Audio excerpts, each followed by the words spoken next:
The woman who inspired Jimi Hendrix. And what happened next? The meeting. The air in London in the mid-1960s crackled with an electricity that promised revolution.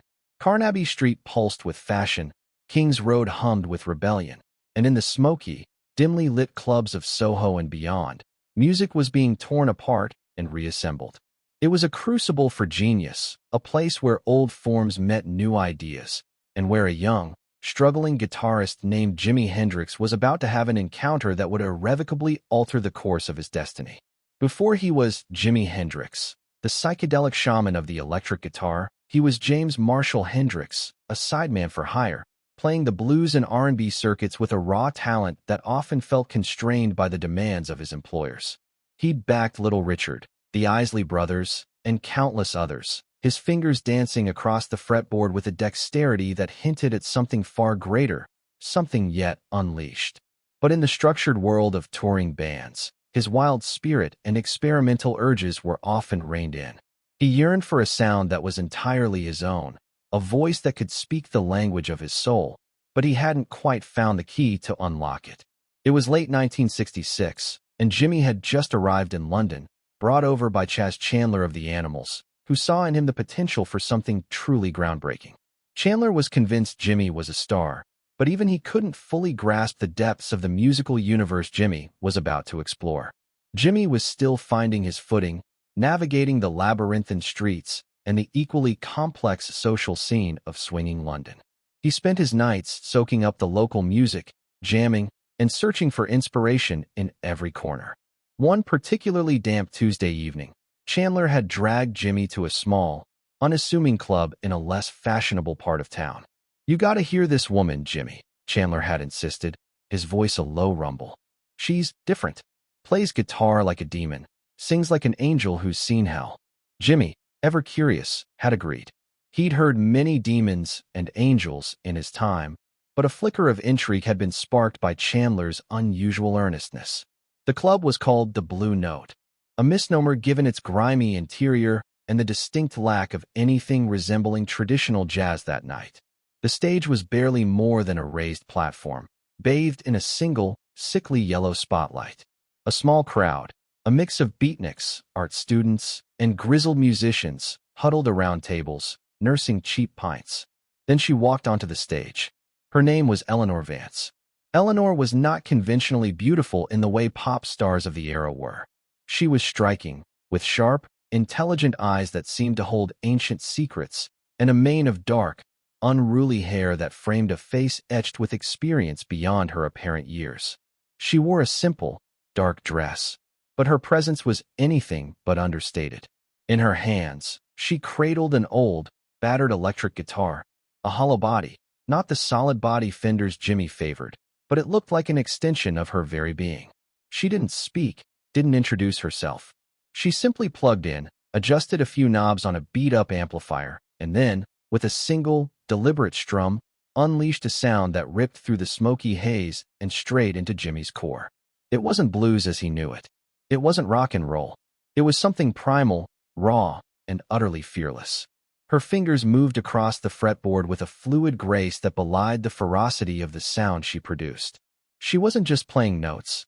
She was bending them, twisting them, making them scream and weep.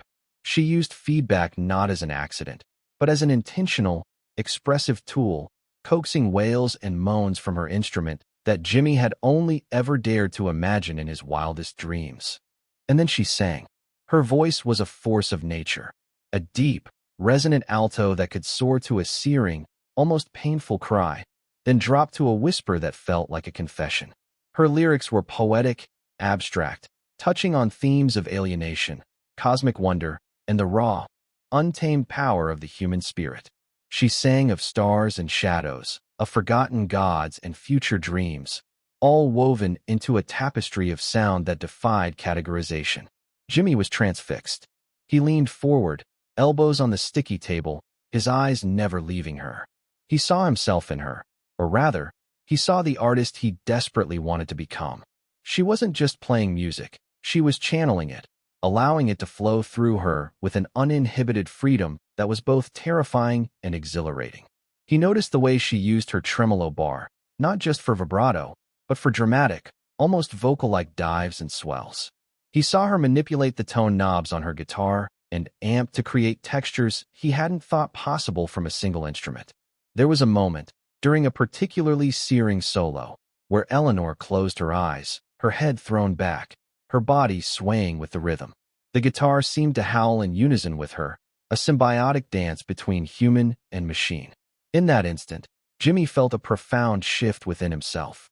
It wasn't just inspiration, it was recognition. He recognized a kindred spirit, someone who understood the guitar not as a mere accompaniment, but as an extension of the soul, a conduit for emotions too vast for words. When her set ended, the small crowd erupted, but Jimi barely noticed. He felt as though he had just witnessed a glimpse into another dimension of music. He knew, with a certainty that resonated deep in his bones, that he had to talk to her. He had to understand how she did what she did, how she dared to be so utterly, uncompromisingly herself. Chas Chandler, seeing the look on Jimi's face, simply smiled. He knew he'd been right. He'd brought Jimi to London to find his voice, and it seemed Eleanor Vance had just handed him the first piece of the puzzle. The meeting was brief, backstage in the cramped, stale-smelling dressing room. Eleanor was gracious, her eyes twinkling with an ancient wisdom. Jimi, usually so confident with a guitar in his hands, found himself stammering, trying to articulate the seismic shift he'd just experienced. "Your music," he managed, his voice a low murmur. It's like nothing I've ever heard. It's like the universe singing." Eleanor smiled, a knowing, gentle smile. "Music is the universe, child," she replied, her voice a smoky contralto. "We just listen and try to echo its song." That night, Jimi Hendrix walked out of the Blue Note a different man. The seed of curiosity had been planted, watered by the raw, untamed artistry of Eleanor Vance. He had seen a vision of what was possible, a path to a sound that was truly his own, a sound that would soon redefine music forever. The journey had just begun, and the echoes of Eleanor's guitar would resonate in every note he played from that moment on. If you're captivated by these untold stories of musical genesis and the hidden figures who shaped legends, hit that subscribe button and join us as we uncover more fascinating chapters from music history. The encounter with Eleanor Vance was more than just a fleeting moment of inspiration for Jimi Hendrix. It was a profound artistic awakening.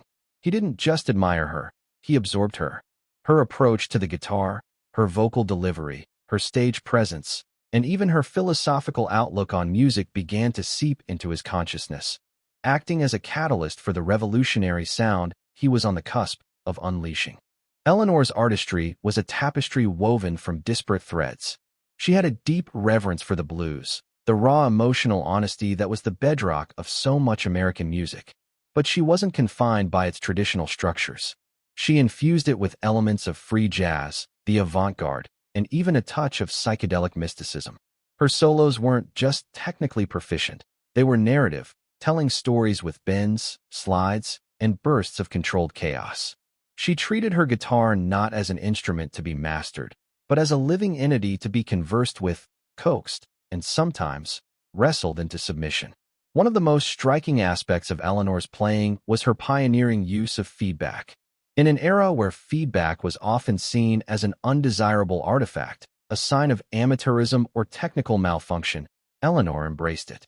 She understood its potential for expressive power, using it to create sustained, soaring notes that seemed to hang in the air, or to conjure guttural roars that mirrored the deepest human emotions. Jimi, who had experimented with feedback in his own way, saw in Eleanor a master of this dark art. He watched how she manipulated her proximity to the amplifier, how she used her body to control the sustain and pitch of the feedback, turning noise into music. This lesson was crucial. It wasn't just about making a loud sound. It was about making a meaningful loud sound. Beyond the technical, Eleanor's personality on stage was equally transformative. She exuded an unapologetic authenticity. There was no pretense, no pandering to the audience. She was simply herself, raw and vulnerable, yet fiercely powerful. Her eyes, often closed in moments of intense musical communion, conveyed a deep connection to the music, as if she were merely a vessel for something ancient and vast. This fearlessness, this willingness to lay bare her soul through her art, resonated deeply with Jimi. He had always been a showman, but Eleanor showed him how to be a spiritual showman, how to transcend mere entertainment and reach for something transcendent. Their conversations, often late into the night in smoky London cafes or the cramped backstage areas of clubs, were as influential as her performances. Eleanor spoke of music as a universal language, a force that could heal, provoke, and elevate.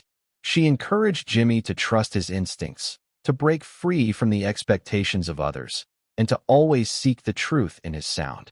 "Your guitar," she once told him, "it's not just wood and wire. It's a voice. What do you want it to say?" This simple question became a guiding principle for Jimi. He began to view his instrument not just as a tool for playing songs, but as an extension of his own voice, capable of expressing emotions and ideas that words alone could not convey. Eleanor also introduced Jimi to a broader palette of musical influences. While he was steeped in American blues and R&B, she exposed him to more experimental jazz, classical compositions that pushed harmonic boundaries, and even the sounds of traditional African and Indian music. She showed him how these seemingly disparate genres shared common threads of rhythm, melody, and emotional expression, and how they could all be woven into a new, singular sound. This expanded his musical vocabulary, giving him new ideas for scales, chord voicings, and rhythmic complexities that would later become hallmarks of his unique style. The way Eleanor approached improvisation was another revelation. For her, a solo was never just a series of licks. It was a journey, a spontaneous composition born of the moment. She would often start with a simple motif, then deconstruct it, rebuild it, and send it soaring into unexpected harmonic territories, always returning to a central emotional core. Jimi, already a gifted improviser, learned from her the art of storytelling within a solo, how to build tension and release, how to use space as effectively as notes, and how to let the music guide him rather than forcing it into preconceived patterns. If you're finding this deep dive into music history as fascinating as we are, give this video a like and help us share these incredible stories with more music lovers. The impact of Eleanor's influence was not immediate in a direct, imitative way. Jimi didn't suddenly start playing exactly like her. Instead, her influence was more profound, more foundational. She gave him permission to be wild, to be experimental, to be utterly himself.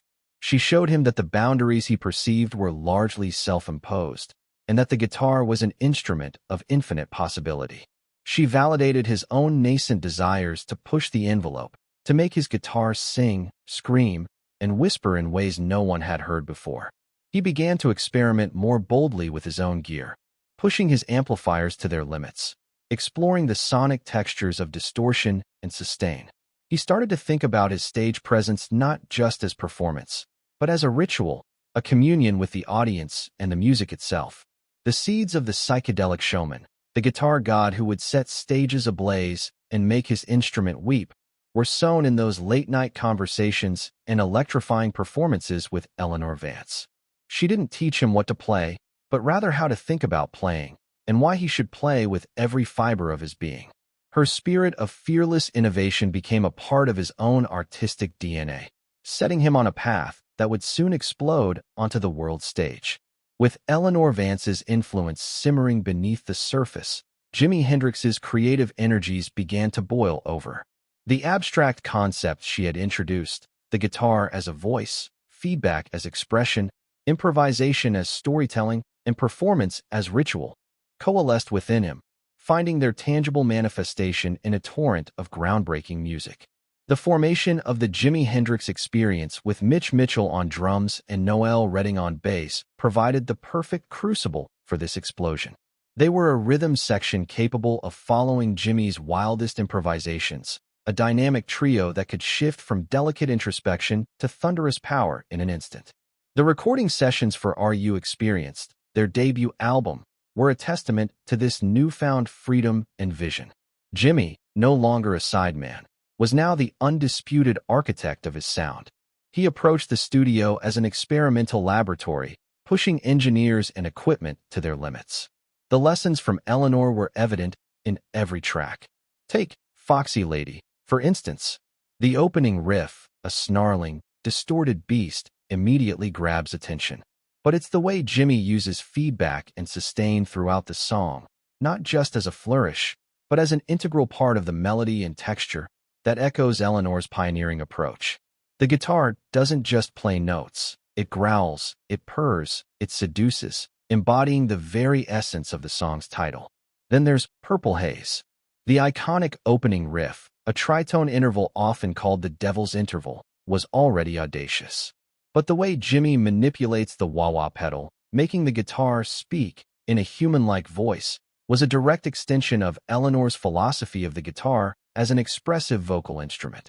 He wasn't just using an effect. He was using it to articulate emotion, to create a sonic landscape that was both disorienting and exhilarating, much like the psychedelic experience the song describes. Eleanor had shown him that effects were not just gimmicks, but tools for expanding the guitar's emotional range. The album's title track, Are You Experienced?, delves into a more abstract, almost spiritual realm. Here, Jimi's guitar work becomes less about traditional riffs and more about sonic textures and atmospheric soundscapes. The swirling, backward guitar effects, the ethereal feedback, and the almost conversational interplay between his vocals and his instrument all point to a deeper understanding of music as a journey, a quest for higher consciousness, a theme Eleanor often explored in her own lyrics and improvisations. He wasn't just playing a song. He was inviting the listener into an experience, a concept Eleanor had championed. As the experience continued to record and perform, Jimi's innovations deepened. On Axis, Bold as Love, tracks like Little Wing showcased a different facet of Eleanor's influence, the profound emotional depth and lyrical quality of her playing. Little Wing is a masterclass in melodic improvisation, where every note seems to carry the weight of 1,000 feelings. The guitar sings, weeps, and soars with a delicate grace that belies its electric nature. This ability to imbue the instrument with such raw, tender emotion was something Jimi had witnessed firsthand in Eleanor's most introspective performances. He learned from her that true power wasn't always about volume or speed, but about the purity of feeling conveyed. Perhaps the most direct and powerful manifestation of Eleanor's influence can be heard on Electric Ladyland, particularly in epics like Voodoo Child, Slight Return. This track is a veritable encyclopedia of Jimi's expanded guitar vocabulary. The extended improvisations, the aggressive yet controlled feedback, the wah-wah pedal used to create vocal-like cries and moans, the sheer audacity of the sound. It all screams of the fearless experimentation Eleanor had instilled in him. The guitar here is not just an instrument. It is a force of nature, a conduit for primal energy, much like Eleanor herself on stage. He wasn't just playing the blues. He was reinventing it, pushing it into uncharted psychedelic territory, just as Eleanor had pushed her own blues roots into the avant-garde. The creative explosion wasn't limited to the studio. On stage, Jimi became the embodiment of Eleanor's philosophy. His performances were legendary, a fusion of raw power, theatricality, and spiritual communion. He would play his guitar with his teeth, behind his back, even set it on fire, not merely for shock value, but as an extension of his desire to break free from convention and to make the instrument truly live. These acts, while visually stunning, were rooted in the same spirit of uninhibited expression that Eleanor had championed. She had shown him that the performance was as much a part of the music as the notes themselves, a total immersion of artist and art. The world watched in awe. Critics struggled to categorize his sound. Audiences were mesmerized, sometimes bewildered, but always profoundly affected. Jimi Hendrix wasn't just a musician. He was a phenomenon, a cultural icon who redefined what an electric guitar could do and what rock music could be. This creative explosion, fueled by his innate genius and ignited by the spark of Eleanor Vance's unconventional artistry, reshaped the landscape of popular music forever. He took her lessons of fearless experimentation, emotional honesty, and the guitar as a voice, and amplified them for a global audience, creating a legacy that continues to inspire generations. What are your thoughts on how such a profound, perhaps hidden, influence can shape an artist's entire trajectory? Share your insights in the comments below. We love hearing your perspectives on these deep dives into musical inspiration. The creative explosion that Jimi Hendrix unleashed upon the world was meteoric, brilliant, and tragically short-lived. His ascent to superstardom was unprecedented, marked by iconic performances at Monterey Pop, Woodstock, and the Isle of Wight. He became the undisputed guitar god, a psychedelic shaman whose music transcended genres and spoke to a generation. Yet, beneath the dazzling spectacle and groundbreaking sound, the influence of Eleanor Vance continued to resonate, a quiet but powerful undercurrent in his artistic soul. As Jimi's fame grew, so did the pressures. The relentless touring, the demands of the music industry, and the weight of expectation began to take their toll. He sought solace in his music, constantly pushing boundaries, exploring new sonic landscapes, and striving for a deeper connection with his art. In his later works, particularly with the Band of Gypsies, there was a return to a more raw, blues-infused sound, albeit filtered through his unique psychedelic lens. This stripped-down, emotionally charged approach, often characterized by extended improvisations and searing guitar work, echoed the primal honesty and unvarnished truth that Eleanor Vance had embodied in her own performances. He was still searching, still experimenting, still trying to make his guitar speak the unspeakable, a quest she had set him on. What became of Eleanor Vance herself? While Jimi soared to global fame, Eleanor remained a figure of the underground, a musician's musician. She never achieved mainstream success on the scale of Hendrix, nor did she seek it. Her art was too uncompromising, too avant-garde for the commercial music industry of the time. She continued to play in small clubs, to experiment with sound, and to inspire a select but devoted following of artists and musicians who recognized her genius. She was content to be a catalyst, a muse, a quiet force shaping the musical landscape from the shadows. Eleanor watched Jimi's rise with a mixture of pride and melancholy. She recognized her own spirit in his fearless experimentation, in his willingness to push the guitar beyond its perceived limits. She saw her lessons amplified 1,000-fold, broadcast to millions. There were whispers, of course, among those in the know, about the mysterious woman who had ignited Jimi's spark in London. But Jimi, ever private about his deepest inspirations, rarely spoke of her publicly. Perhaps he felt her influence was too personal, too sacred to be dissected by the media. Or perhaps, in the whirlwind of his career, the direct connection faded into the broader tapestry of his influences, a foundational thread rather than a prominent pattern. Jimi Hendrix's untimely death in September 1970 sent shockwaves through the music world. He was only 27, leaving behind a legacy that felt both complete and tragically unfinished. For Eleanor, his passing was a profound loss. She had seen in him the realization of a musical vision she herself had only dared to dream of. His death was not just the loss of a brilliant artist, but the silencing of a voice that had carried forward the torch of fearless innovation she had helped ignite. She continued to play, her music perhaps imbued with a new layer of poignancy, a quiet elegy for the young genius she had once inspired. The lasting impact of their intertwined, yet separate, stories on music history is immeasurable. Jimi Hendrix, fueled by his innate genius and the catalytic influence of Eleanor Vance, redefined the electric guitar. He showed the world that the instrument was not just for rhythm or melody, but for texture, for emotion, for pure, unadulterated expression. His use of feedback, distortion, wah-wah, and his theatrical stage presence became the blueprint for countless rock guitarists who followed. He broke down barriers between blues, rock, and psychedelia, creating a new language of sound that continues to be spoken today. Eleanor Vance, though largely unsung by the mainstream, left her own indelible mark. She was a pioneer, a visionary who pushed the boundaries of guitar playing and vocal expression long before the world was ready for it. Her legacy lies not in record sales or stadium tours, but in the quiet inspiration she provided to those who dared to listen, and most significantly, to the one artist who would take her radical ideas and transform them into a global phenomenon. She represents the countless unsung heroes of music history, the quiet innovators whose influence ripples outwards, often unseen, but profoundly felt. The story of Jimi Hendrix and Eleanor Vance is a powerful reminder that inspiration can come from the most unexpected places, from figures who may never achieve widespread fame, but whose impact is nonetheless monumental.